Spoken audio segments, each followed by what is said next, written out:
So we're going to take a look at Robbie's serve.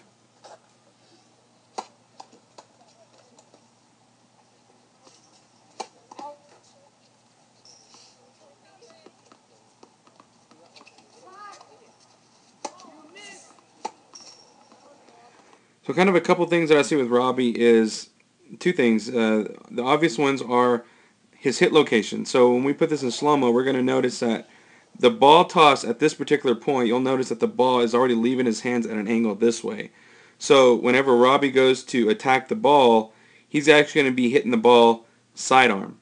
And so you can tell that that's kind of a sidearm as opposed to having the ball located more centrally over his head and come over the top. So that's what we want, is the ball pretty much where the red circle's at and hitting there as opposed to here. And so Robbie, follows through, which is fine.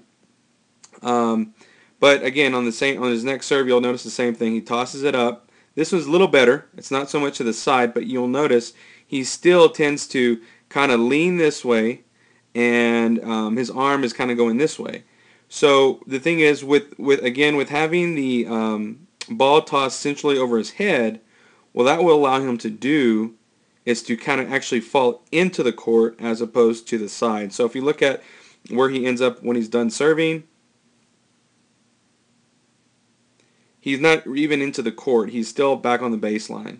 So another thing that can help that too is that he does have the knee bend, but it occurs when the ball is still in his hands. At this particular point when he's releasing the ball is when his knee bend should occur, and he's just now getting out of it. He needs to actually be going into his knee bend at this particular point.